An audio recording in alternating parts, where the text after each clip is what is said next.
Welcome to Smash Fiction, the podcast where we pit two or more nerd icons against each other in a battle of strength, or wit, or beard length, and see who would win. This week, Gandalf versus Dumbledore.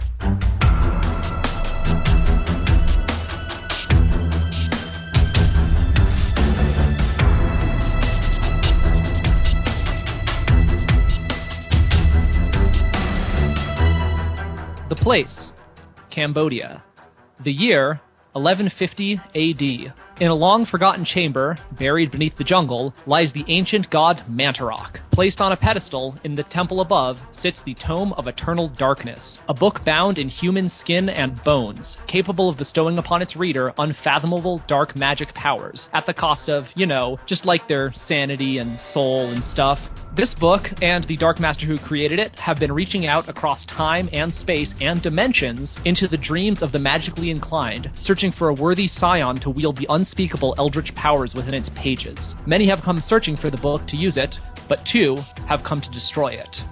Gandalf, the Grey, or White, or whatever he is, was unable to find any inept hobbits to fling at the problem, so he was forced to get off his butt and planeswalk over to Earth to get his hands on the book, saying to himself, "This is going to be like that One Ring thing all over again, isn't it?" Dumbledore, headmaster of Hogwarts, was unable to find any inept students to fling at the problem, so he was forced to get off his butt and time travel back to the 1100s to get his hands on the book, saying to himself, "This is going to be like that Sorcerer's Stone thing again." Oh, sorry. After you guys finish. Love the Eternal Darkness, Colin. Yeah, thank you. As soon as you said Mantarok, I was like, no. No. Yeah. Feel free to leave this in if you want. Yeah, I think you should. Saying to himself, "This is going to be like that Sorcerer's Stone thing all over again, isn't it?" Defeating all inferior witches, wizards, warlocks, and wannabes in their respective paths, the two wizards arrived at the book at the same time, not understanding that the other was wanting to have the book, but not use it. So, they both placed their hands on the cover at the same time, and the Tome of Eternal Darkness, feeling very popular and really enjoying being the center of attention, having two big, strong men fighting over it, warped the two of them into a hellish pocket dimension that it just created in that moment for the purpose of giving the two of them a chance to duke it out. An infinitely huge, flat expanse broken up by occasional scattered boulders and small floating islands that seem to defy the laws of physics. So, two wizards have entered the hellish pocket dimension, but only one shall leave. Who shall it be? I have no idea, so I'm not going to weigh in at all. That's why I, Colin Mulcairn, am going to be your judge this week. Representing Team Gandalf are Miles Schneiderman. Ah, a long-expected ass-whooping. And Liz Logan. Go back to the abyss! Fall into nothingness that awaits you and your master. And representing Team Dumbledore is Kit Mulcairn. My Patronus is Godzilla. And Dan Mulcairn. I have a Birdie Bots every flavor bean for Gandalf. It tastes like defeat. Have fun throwing that up. All right, so in order to determine which team goes first this week, we took a dog and put him in the center of a room, and at each end placed two food bowls, one marked Gandalf and one marked Dumbledore, and went to see which bowl the dog would eat from first. We totally did that. He walked over to the bowl marked Gandalf, and so Team Gandalf is going to go first this week. Team Gandalf, you have the floor. Da da da da da da. So, Gandalf, where do we possibly begin to do justice to this wizened old man's thousands of years long and fruitful life? Oh wait, he's still alive and doing cool shit and not confined to a picture frame. Oh! Thank you. Gandalf is a Maya from the Maiar, who are lesser Ainur. Sorry to throw all these words at you. Ainur are immortal spirits and are described by Tolkien as spirits whose being also began before the world. Gandalf is one of these magical people. They have the ability to travel unseen or shapeshift themselves into various forms, which is why Gandalf assumes the form of a human. And Gandalf was specifically an Istari, otherwise known as a wizard, who ruled by gaining trust and spreading knowledge. Even though he might look like an old man, Gandalf is one of the strongest beings on the entire plane of Middle-earth and Tolkien's entire universe. He serves the supreme being of the entire Tolkien universe. He is an immortal angel for all intents and purposes. He is centuries old and has all the wisdom, knowledge, and power that comes with being that old. He was hand-picked to lead the combined forces of good against Sauron, one of the most evil and powerful beings in the universe. I'm going to talk about a few of his accomplishments now. 1. He shows extreme resistance to temptation, never forcefully subjugates anyone in Middle-earth, even though his colleague did, Saruman. Shows excellent investigation skills when ultimately befriending the future king of Gondor, Aragorn, figuring out Saruman is probably evil, and picking the best damn fellowship out there. In terms of his battle abilities and tactics, taking on multiple Nazgul at a battle on Weathertop, Gandalf. Pelennor Fields, Gandalf. The Black Gate, Gandalf. Helm's Deep, Gandalf. Battle of Five Armies, Gandalf. Balrog, Gandalf. Motherfucking Oh, snap, Gandalf. son! Dude, this guy is everywhere. He's beating all the baddies, and he's taking names. So, while Gandalf is kicking ass and taking names, Dumbledore might gently sit down in his favorite chair in his lush office, maybe munch on a chocolate frog while his mind gets working, maybe use a couple magical objects to comprehend the situation, and then maybe decide to do something. I don't know. So now some of Gandalf's powers and equipment. He has the ring Narya, also known as fire, in his possession. Now, speaking to our judge's situation, this ring is said to be effective in shielding others against despair and tyranny, and grants the ring bearer resistance to the weariness of time. Could be useful in this situation. He's also skilled with his sword Glamdring. He flies on the back of great eagles that he can call. They're basically his agents and collies. And he has the best horse ever, Shadowfax. He can wield objects of great power, including influencing their properties. He can influence nature, like when he helped Elrond create a flood. Drives away the Nazgul multiple times, can open doors, can disarm and throw people around, like when he disarms Aragorn, Legolas, and Gimli when he returns, and his fight with Saruman. Doesn't need his staff to do it, like when he dealt with Denethor's sword. Breaks a bridge upon which he and the Balrog stood. Uses lightning. Can see and communicate with people's minds, like when he tried to free Frodo's mind from Sauron at Amon Hen. And at Helm's Deep, Gandalf just sitting there looking like a boss on top of his horse, literally caused his enemies to go mad and run away in fear. He has the gift of farsight, and even one of Gandalf's lesser powers, the ability to communicate with nature and animals, is some crazy thing in the Harry Potter universe, like the fact that he can speak in Parseltongue, which Dumbledore can only understand and he can't even speak. So, Boom! Yeah!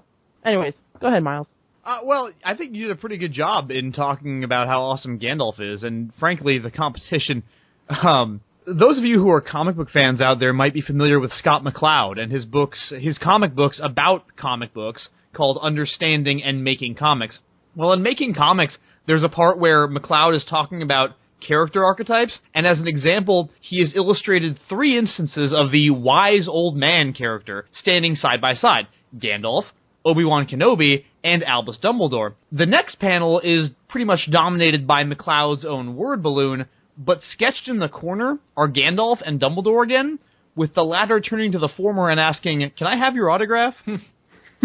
I'm sure that if the White Wizard obliged, Dumbledore would be as happy as a 10-year-old kid who just got his Harry Potter book signed by J.K. Rowling, because that's the kind of mismatch we're looking at here. Dumbledore is a human wizard, well past his prime, going up against a centuries-old immortal demigod who was one of the most powerful magic users in the history of fiction. In metaphorical terms, Dumbledore is bringing a twig to a sword fight. In literal terms, Dumbledore is still bringing a twig to a sword fight, and Gandalf killed a Balrog with that motherfucker.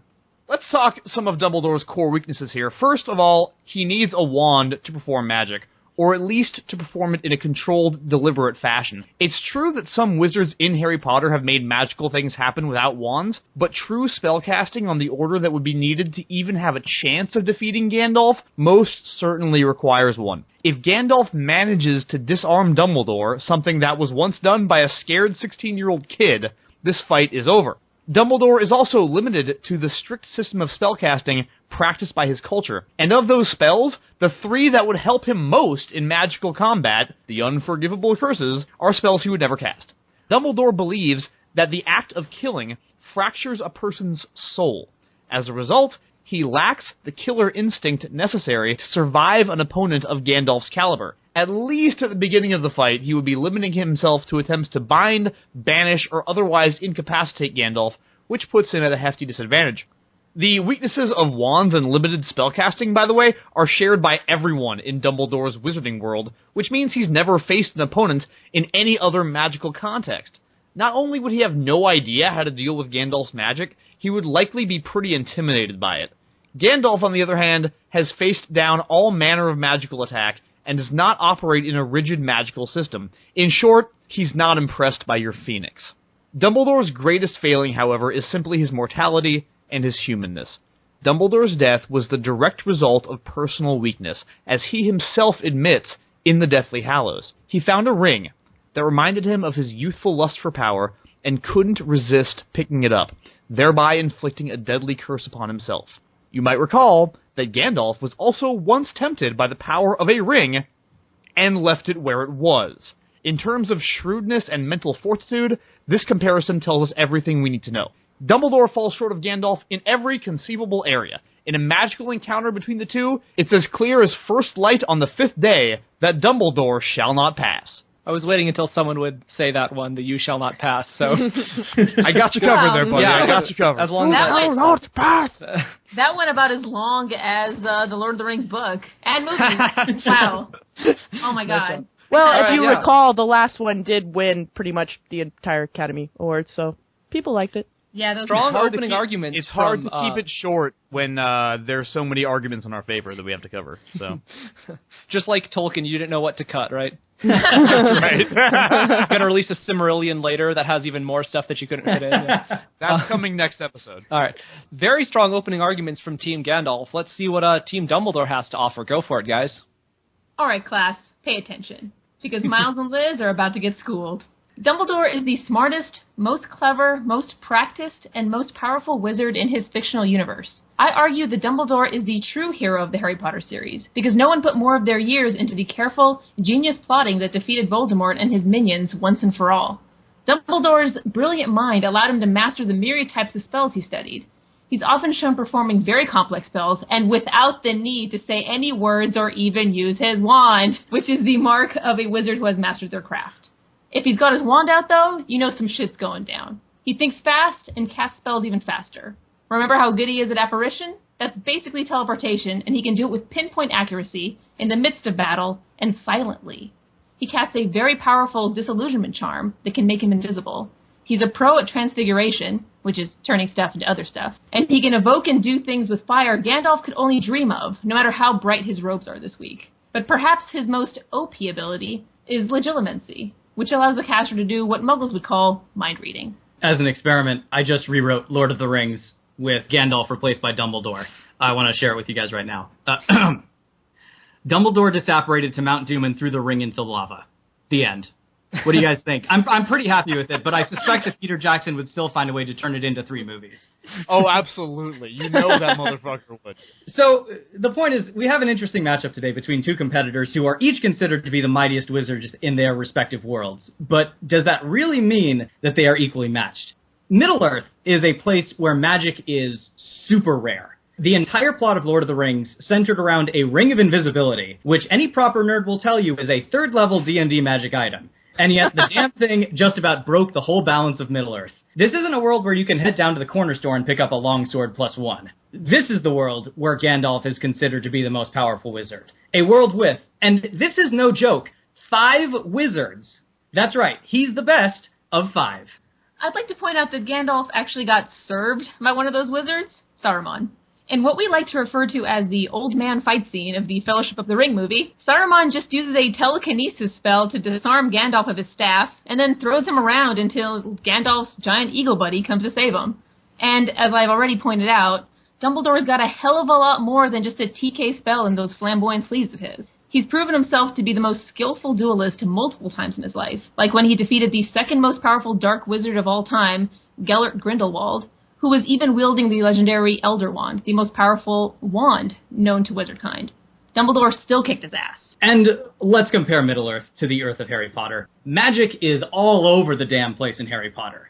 There are tens of thousands, if not hundreds of thousands, of witches and wizards across the Harry Potter-verse, the vast majority of whom are extremely competent in magic due to the nigh-mandatory 7 years in magic school. Out of this extremely crowded field comes one wizard that is so unthinkably powerful, so unbelievably terrifying, that anyone who knows about him is scared so shitless that they don't dare to even speak his name. This terrifying sorcerer has exactly one fear, and one fear only.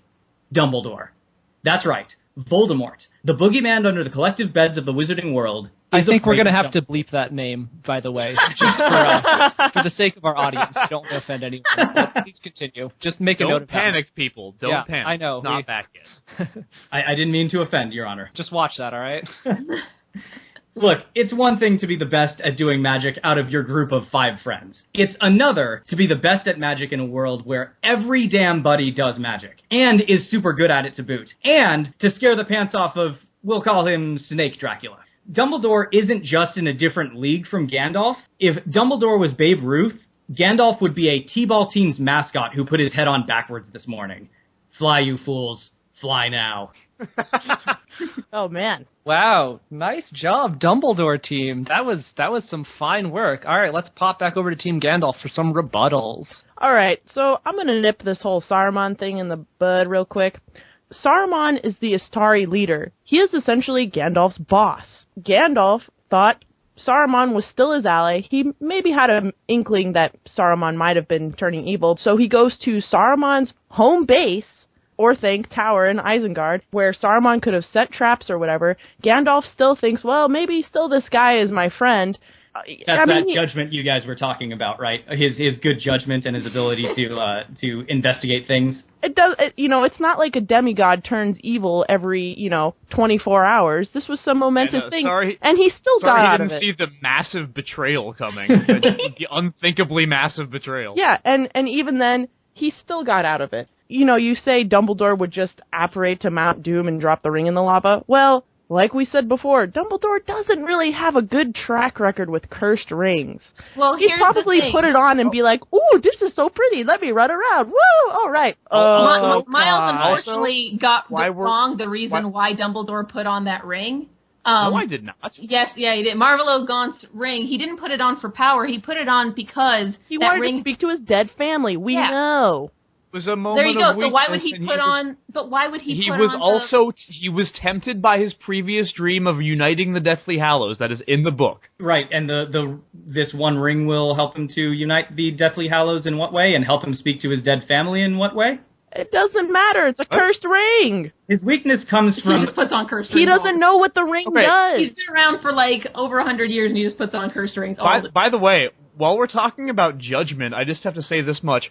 What was the reason why there was an awesome dark wizard running around killing people? There's got to be a reason for that I got. Oh, yeah, that's right, because Dumbledore found him, plucked him out of an orphanage, and trained him at magic school.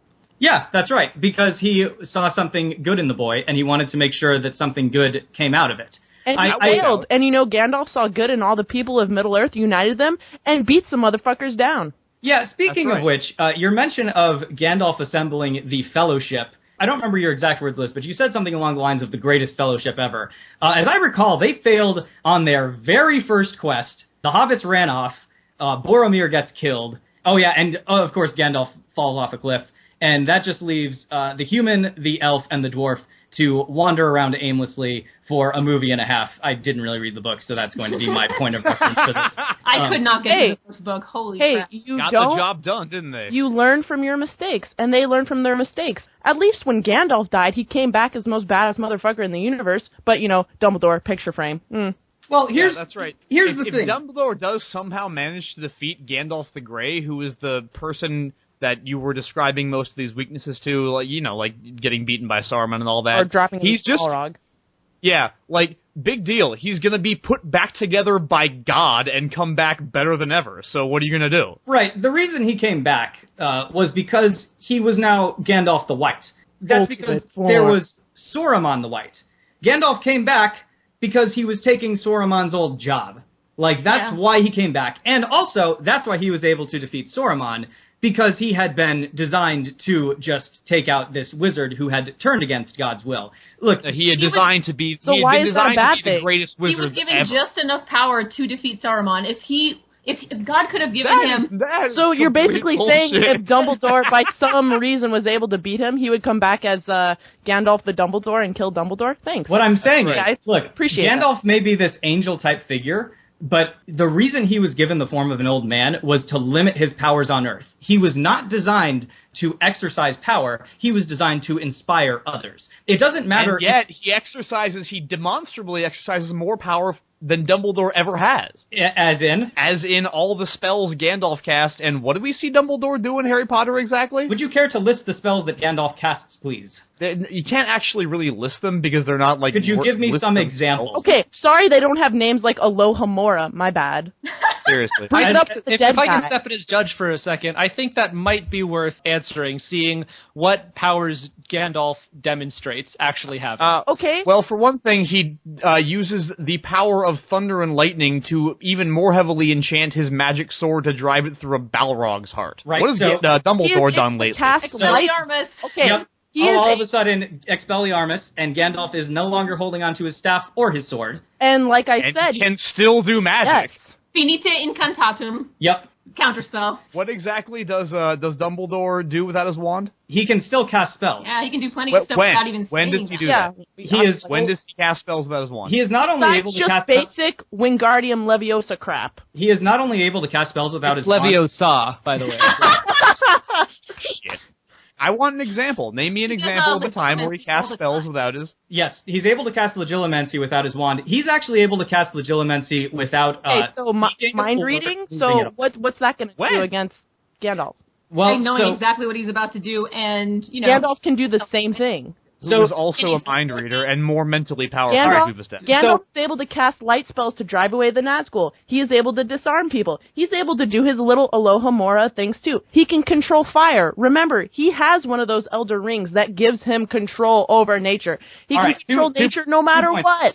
2 points. He Liz. blows shit up. Those are tons of spells he's able to cast. Sorry they don't have cool names. 2 points, Liz. First of all, I do agree that Gandalf. Well, Liz, I mean, sorry they don't have names. Let's go easy on the cool names.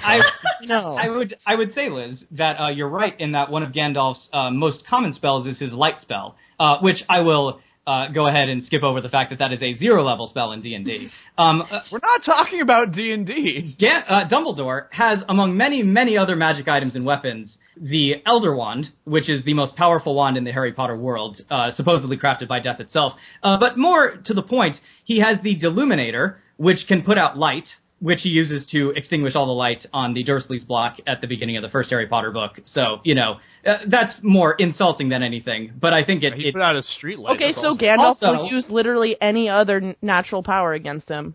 Secondly, Big Liz, deal. Gandalf's magic ring, Narya, specific powers it is said to have is that it helps him to inspire others, and it helps him to resist being scryed on. Those are the two things that it can do.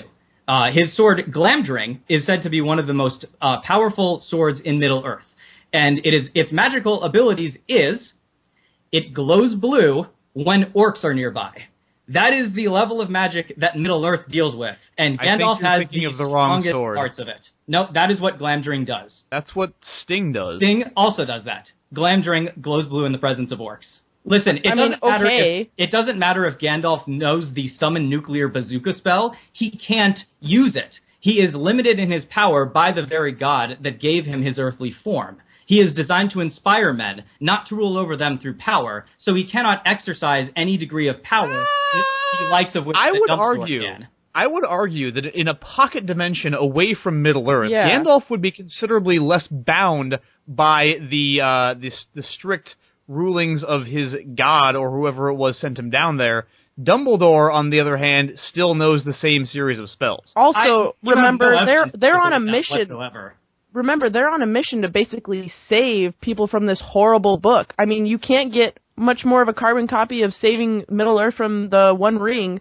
Gandalf is perfectly suited for this situation, and his god would have no qualms of channeling his power through him. Yeah, Gandalf Also, as saved previously mentioned, Gandalf is considerably older, wiser, and demonstrably more durable to harm. It doesn't matter if he can't use his full power. Listen, you talked about how he can summon thunder and lightning into his staff. He still has to hit Dumbledore with that. And his sword and anywhere else. Right.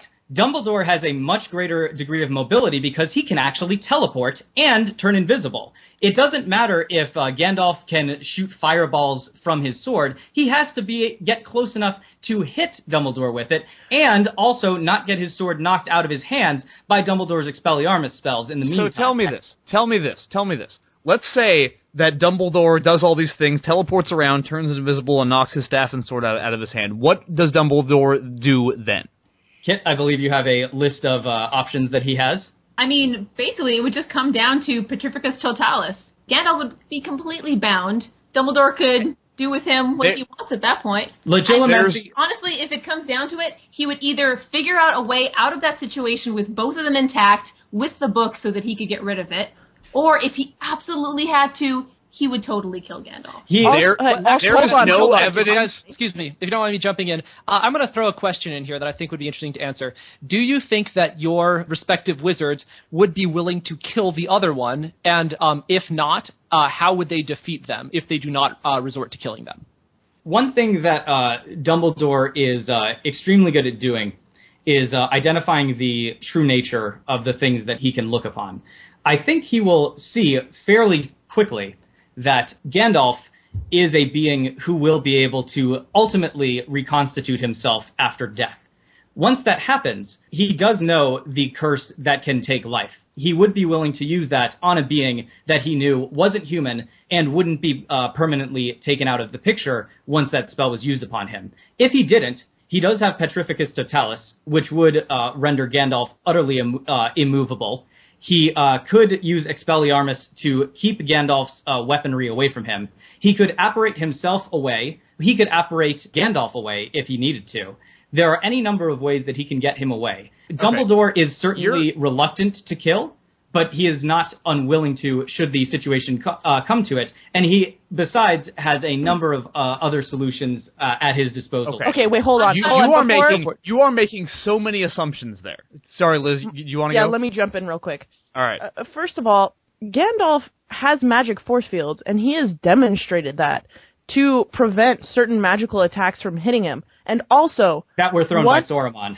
And the Balrog. One of Dumbledore's biggest weaknesses is when casting these certain spells, he has to stand there and for 2 or 3 seconds has to announce what spell he is using. Gandalf does not have to say any incantation but with the big spells, he has his wand and he has to say them. You are making so many assumptions with everything you just said, Dan. It's pretty hilarious. First of all, you said that Dumbledore would kill him if he got the chance, or if he had to. There's no evidence whatsoever for that. Dumbledore has never killed anyone, and as I mentioned in my opening argument, is of the belief that the act of doing so fractures the soul. He wouldn't even kill Voldemort with the reason why he didn't kill Voldemort is because that wouldn't have killed him permanently. Dumbledore knew he had the perfect. Voldemort is Gandalf. There you go. He totally would have killed Voldemort if Voldemort's Horcrux business wasn't inherited. I don't think that's you literally true. are just comparing Voldemort to Gandalf. That up. Right. But what we're saying is he wouldn't kill Gandalf because he knows he wouldn't permanently kill Gandalf anyway. Look here, like Voldemort. Dan got to say his half of it. I'm going to say mine. Honestly, I feel like Dumbledore would probably use Legilimency, see that Gandalf just intended to destroy the book as well. And honestly, they'd probably work together to get out of their situation without killing each other. That's not what this fight is about, kid. That actually brings us sort of close to our lightning round topic. Any closing thoughts before we get into that? Yes. My final point was this. You have no evidence that any of Dumbledore's magic would affect Gandalf, because Gandalf is not human. He is, as previously mentioned, an immortal angelic demigod, and Dumbledore's entire system of magic was designed to affect humans because he lives in a world where all these humans are magic users and wizards. Gandalf, on the other hand, there is plenty of evidence to indicate that his magic will affect a human such as Dumbledore, so everything that you say Dumbledore is going to do to Gandalf is completely theoretical. Well, I mean, you have no evidence to say that Dumbledore's magic wouldn't affect Gandalf by that same... It never has.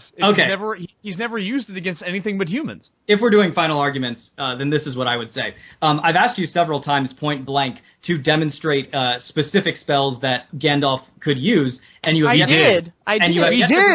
You have yet to produce one. that we have not been able to come up with a counter for. Now, the thing is... We've countered all yours, too. If you have yet to produce an instance where Dumbledore hasn't used his wand, hasn't needed his wand to use magic. I was going to, and then you interrupted me. He's Legilimency he doesn't need a wand for. He's able to create objects without using a wand or even gesturing or speaking. Those are all beside the point.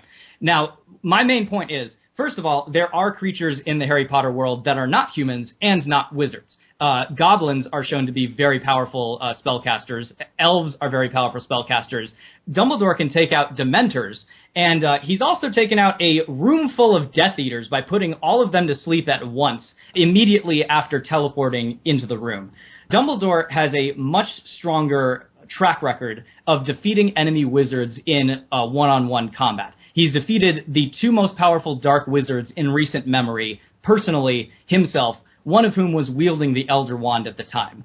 Between the two of them, Dumbledore has a much stronger track record of taking on enemy spellcasters, and he has a much broader palette of spells to use against them. Elves and goblins in the Harry Potter universe both have magic that is more powerful than human magic, and Dumbledore has never used his magic successfully against either of them.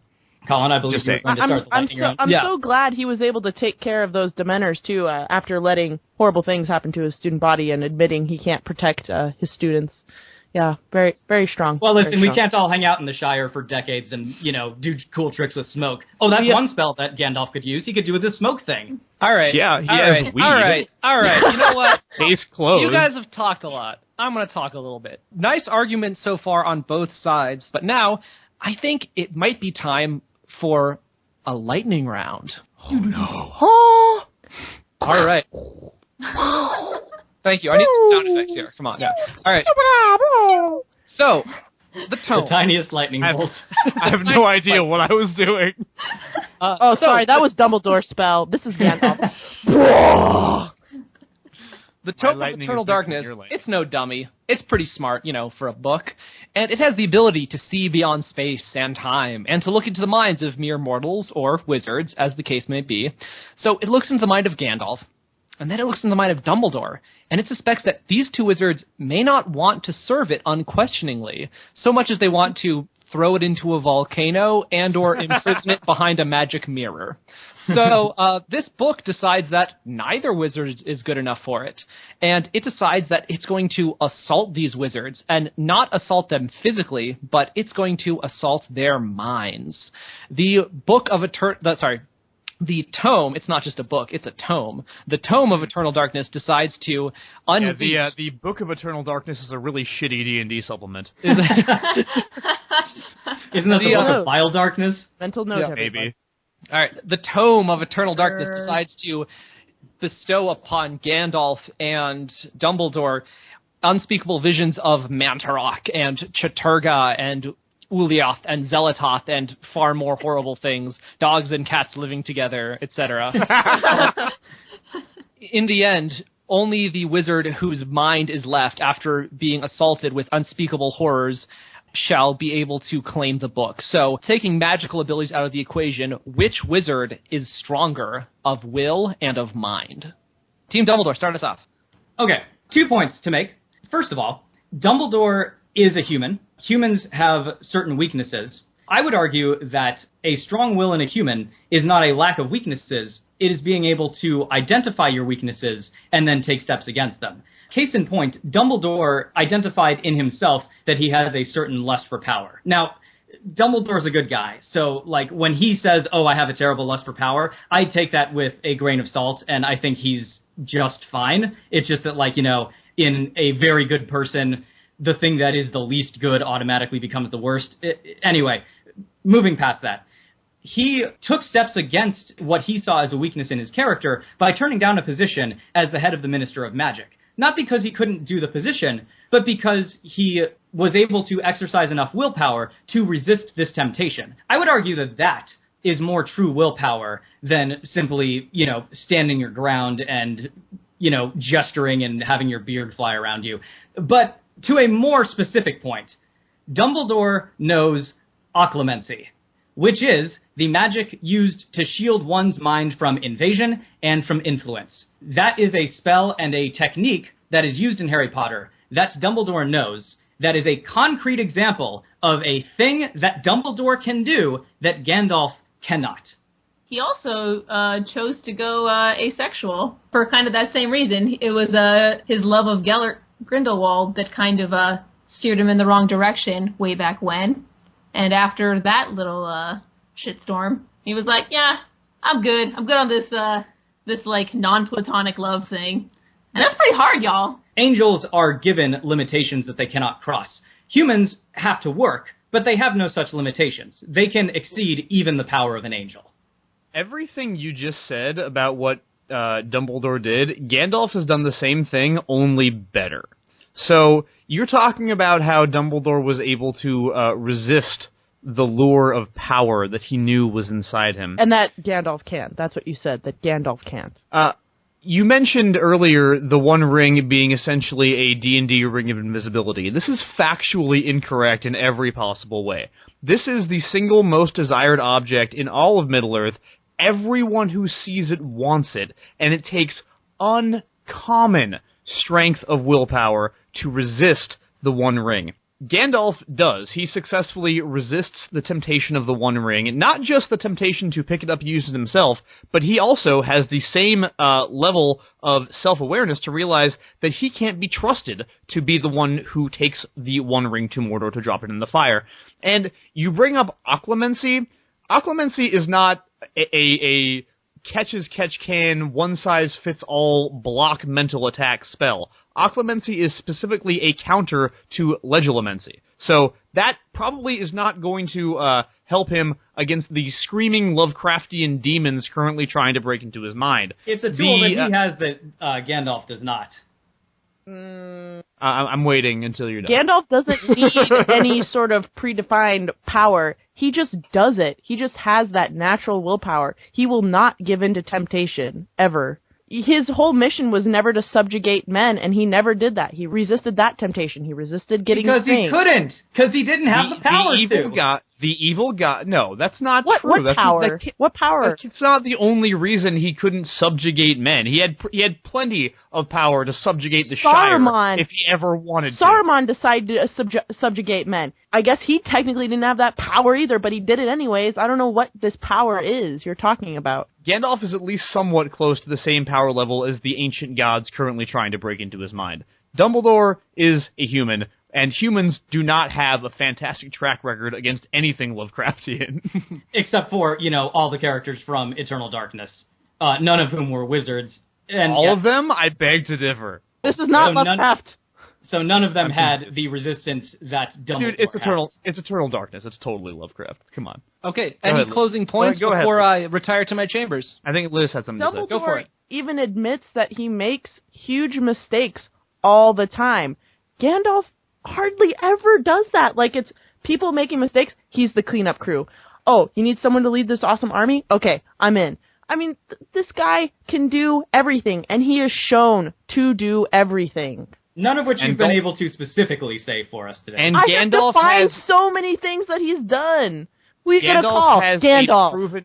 Gandalf has a proven track record of forcing out mental attacks, as he did with the king of the Rohan. Yeah, Rohan. When Saruman was infecting his mind. Yeah, Theoden. When Saruman was infecting his mind, Gandalf forced him out, demonstrating a proficiency against attacks of the mind, not only on him, but on others as well. Saruman is probably the closest thing that we see to a peer that Gandalf has in Middle-earth. He spends his final years as a petty criminal in the freaking Shire before he gets his throat cut by Wormtongue, that pallid dude that I'm pretty sure is a leper from the Two Towers. Do you think he's related to Wormtail? Maybe. Oh, shit. Well, I think we just cracked this wide open. But I think we have our next matchup. The most pathetic, sweaty matchup ever. The point is, these guys are not superhuman. If anything, they are extra fragile. Whereas Dumbledore, his nickname is the Hogwarts Express, because he takes the kids to school. And he also lets them die on a frequent basis. I actually think you'll find that the definition of Gandalf and his ilk is superhuman. I think that's actually true. Okay, with that, I I have no idea. I really don't, guys. You're doing awesome. I'm going to retire to my chambers and think about this long and hard, and I really don't know what I'm going to do. So, talk/argue amongst yourselves. Oh, this got really heated. I thought Godzilla v Power Rangers was pretty bad. Yeah, guys, every time that we do one of these, I think I'm so overconfident. I'm like, I don't even know what the other team is going to say. And every time I'm like, fuck. Yeah, that's exactly how I felt. Thank you, Miles. And I very much felt that in this one. That's why I feel like we all were like, whoa, wait a second. Yeah, after your guys' opening arguments, I was a little bit terrified. I was like, oh, that's really sweet. Yeah. I mean, it didn't last very long, so I thought I'd make an argument against you, but... No, we can't let a single wayward compliment go by the wayside without jumping on it and turning it against each other. That was some well-placed quips, though, you guys. Yeah. Some good Yeah, stuff. likewise. I feel like we always educate... Express. Oh, yeah, Hogwarts Express, man. Picture frame. Seriously, though, I actually do want to know, what part of the book specifically are you referencing where Dumbledore uses magic without a wand? There's actually a part where... Okay, so they talk about in the book how creating objects out of nothing, especially, super, detailed and complex objects is very difficult. And there's a part where... I don't remember what book it's in, but it's a bunch of the students have been forced out of their rooms and are forced to spend the night in the Great Hall. And Dumbledore, doesn't move. He doesn't say anything. He doesn't touch his wand. And just, a room full of sleeping bags appears. Dude, I hate to break it to you, but I actually just read that, and he totally uses his wand. Does he really? Yeah. Okay. And if he didn't even use his wand in that, that'd be a nice little body bag for him when Gandalf is done. All right. I am back, everybody. This was... man, you guys did really well. I know people say that every time, but now that I've been in the judge chair, I walked away having zero idea where I was going to come down, but I've thought about it. It's hard, right? And I think I've reached a decision. It's tough. It's very close. I'll let you guys know that. I think that, without question, the being among the two of them that is a being of greater power is Gandalf. Gandalf is, as we've established, basically an angel, whereas Dumbledore is a very powerful human. That being said, Gandalf does not necessarily have access to all of his power in his current form. Dumbledore could probably defeat him in combat in this form. Gandalf would eventually return and could return more powerful, but within the context of these circumstances that we're talking about, I think in this fight, Dumbledore would be the one to get the book. Yes. The curse is broken. Yeah, finally win. Liz finally lost as well. Yeah. I have tasted defeat. This is the turning of history, my friend. Okay. All uphill from here. It tastes like 30 bucks. Okay. Good job, guys. All right. Well played. Good job. Well, thank you everyone for listening to another episode of Smash Fiction. Next week, Batman versus Dr. Doom. And I just want to say thank you to everyone who's reviewed us on iTunes thus far. Rocket Crocodile and Anton Belaine, thank you so much. We really appreciate those reviews. Thanks to everyone who has written to us suggesting future matchups. We are keeping those in mind. They are on our list. And in our hearts. And in our hearts.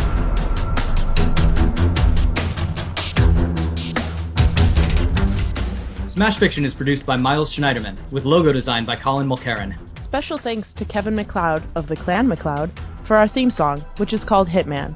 You can find his works at www.incompetech.com. You can follow Smash Fiction on Facebook at facebook.com/SmashFictionPodcast and on Twitter at SmashFicPodcast. Find us on iTunes, and if you leave us a good review, we shall become more powerful than you could possibly imagine. If you have any suggestions, feedback, or other contributions, send them to us at smashfictionpodcast@gmail.com and help us continue the fight.